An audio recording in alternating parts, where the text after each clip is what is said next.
अगर आप लोग को ध्रुव राठी सर की ये वीडियो पसंद आए हैं तो आपको ये वीडियो भी पसंद आएगी जिसे मैंने और डिटेल में सब बात बताई है।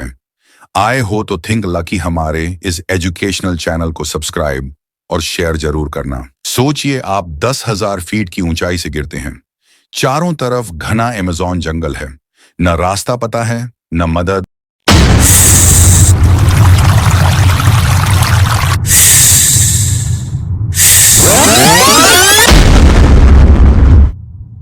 न फोन, शरीर घायल है, डर चारों ओर है, फिर भी आप जिंदा बच जाते हैं।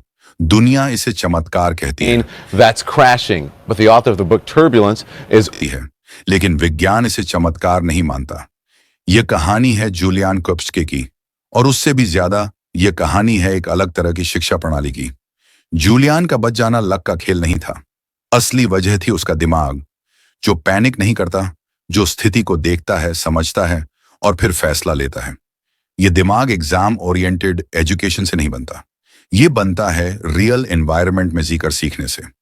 जूलियन के माता पिता वैज्ञानिक थे, पिता एक बायोलॉजिस्ट और मां एक ऑर्निथोलॉजिस्ट। इसका मतलब यह नहीं कि उन्होंने उसे जंगल में सर्वाइवल की ट्रेनिंग दी थी, बल्कि इसका मतलब यह था कि उसके घर में सोचने का तरीका वैज्ञानिक था। वहां डर से भागना नहीं सिखाया जाता था, बल्कि डर को ऑब्जर्व करना सिखाया जाता था। वहां सवाल पूछना कमजोरी नहीं माना जाता था। बचपन से जूलियन ने प्रकृति को किताब की तरह नहीं, बल्कि एक सिस्टम की तरह देखा। पेड़, नदी, जानवर, सब कुछ आपस में जुड़ा हुआ। न्यूरोसाइंस बताती है कि जब बच्चा रियल एनवायरनमेंट में सीखता है तो उसके ब्रेन में स्ट्रॉन्ग न्यूरल कनेक्शंस बनते हैं। यही कनेक्शंस क्राइसिस के समय काम आते हैं। इसलिए जूलियन जंगल में घबराई नहीं। उसने रैंडम डिसीजंस नहीं लिए।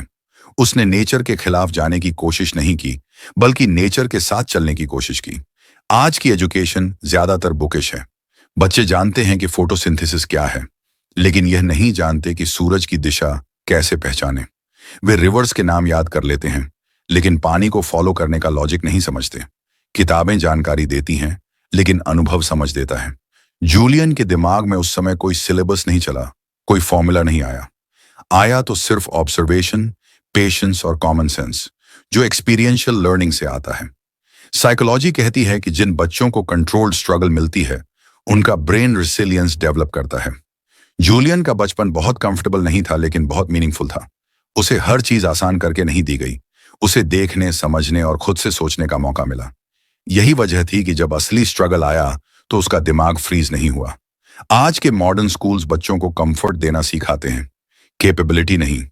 Zero discomfort, zero risk, zero nature exposure.